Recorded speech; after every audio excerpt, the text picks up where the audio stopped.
Olá a todos, como eu disse para vocês, continuação do vídeo anterior. Esse vídeo agora é sobre uma questão que surgiu de várias mães diferentes e eu acho que é importante a gente abordar. Elas, talvez, se eu contasse para todas essas mães e para esse pai, foi um pai que veio falar sobre isso comigo, o quanto os seus assuntos estão interligados, talvez eles não percebessem de pronto. É sobre a ansiedade, a insegurança e a regressão nos comportamentos da criança. Claro que nós temos casos em que essas três coisas, que é a ansiedade, a insegurança e a regressão nos comportamentos, são importantes, são coisas assim marcantes que são de fato transtornos, né? Para essa criança se desenvolver, para essa criança viver a vida. Nesses casos, a gente tem que encaminhar para terapia, tem que encaminhar para um acompanhamento com o neuro, tem que acompanhar com um profissional que vai de perto acompanhar qual é a questão que está fazendo com que essa criança tenha realmente uma regressão importante ou tenha uma ansiedade muito marcante que seja um transtorno para a sua vida. Mas, em geral, pequenos comportamentos que demonstram uma pequena regressão no dia a dia ou um sinal de alerta para ansiedade durante turbulências ou momentos de insegurança, nada mais são do que o reflexo exato disso. Isso pode ser uma mudança de casa, um nascimento de irmão, e é aí que entra a questão, né? Várias coisas que as pessoas falaram para mim, e aí que eu digo que todas elas têm um encontro em comum. Uma mudança de casa, um nascimento de irmão, uma questão de alteração de rotina por conta do isolamento social durante a pandemia, a mudança de escola, a retirada da escola, a falta de convivência com amiguinhos da escola. Tudo isso acarreta uma mudança na linearidade da vida da criança, na rotina da vida da criança. Aquilo que é desconhecido para a criança causa sempre um certo desconforto. Primeiro que ela não tem ainda a posse da lógica do mundo. Ela ainda não domina como esse mundo funciona.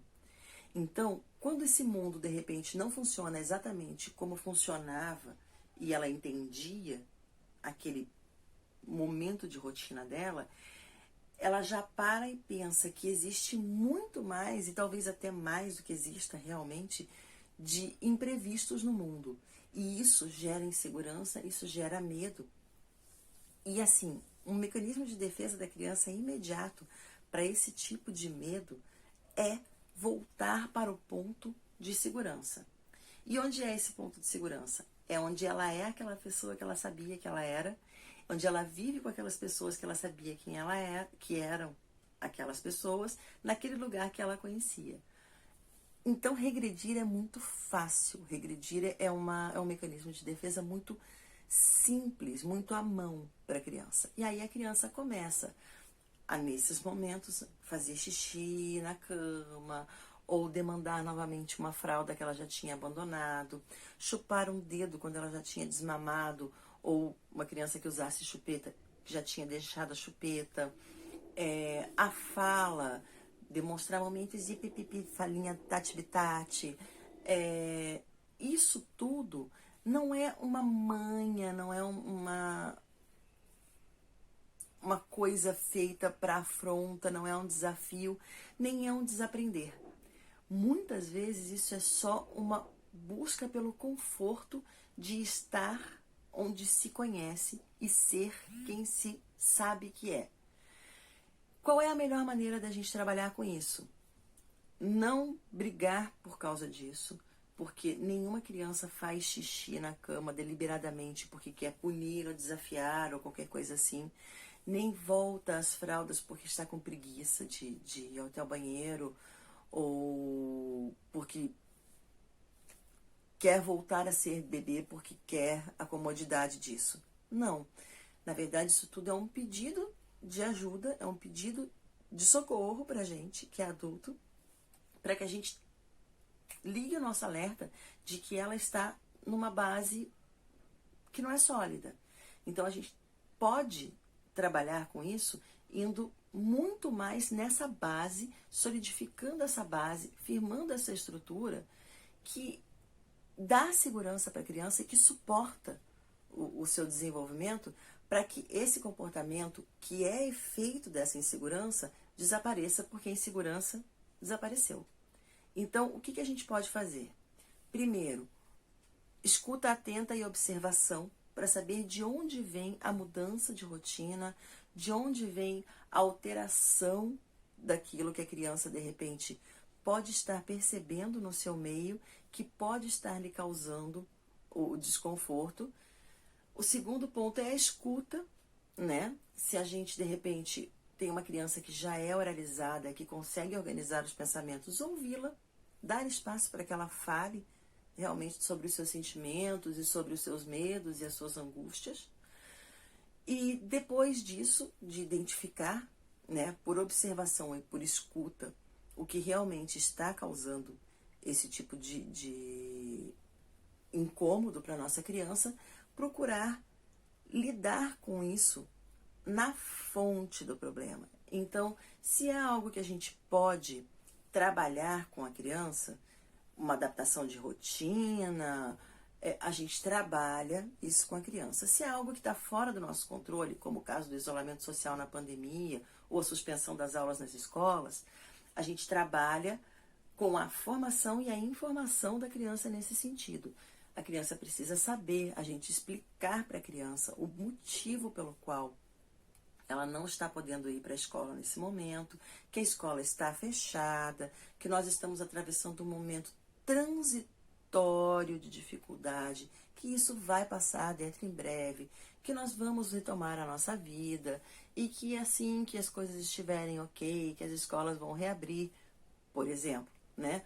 Ou deixar a criança muito à vontade em relação ao irmão ou à irmã que acabou de nascer, explicando que o seu lugar continua preservado, que o seu lugar de amor na família continua o mesmo, reservando para essa criança momentos de presença exclusiva da mãe e do pai, em que o bebezinho esteja com o outro pai ou a mãe, para que ela possa desfrutar de um tempo exclusivo dela, envolvê-la no cuidado com a criança mais nova e também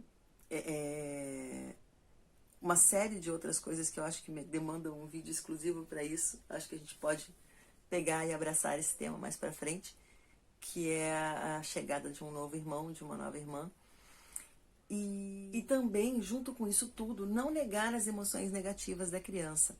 Abraçar, compreender, demonstrar, validando que isso é aceitável, que isso é esperado, que isso de fato tem uma lógica, que é normal sentir-se assim. De repente, desabafar também, colocar para a criança que a gente também se sente inseguro diante da pandemia, ou que a gente também se sente cansado com a nova rotina, ou que a gente também sente falta dos nossos amigos, e deixar para a criança uma sensação de proximidade com a realidade.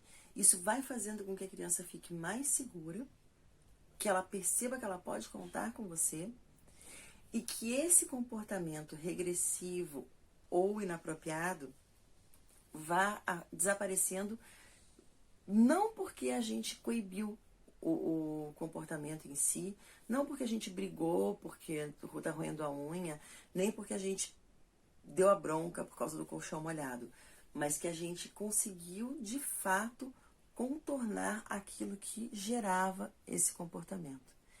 Eu acredito que o vídeo até ficou grande demais, é pano para muita manga essa conversa, e dá para se desdobrar em vários vídeos. De repente, vem uma série por aí. Vou tentar gravar sobre todos eles. Um abraço para vocês e eu espero as participações de vocês pelos comentários públicos e inbox, e com as perguntas, as sugestões e as considerações de vocês a respeito desses vídeos. Um grande abraço. Projeto Filhotes de Mim, Amar, Educar e Viver.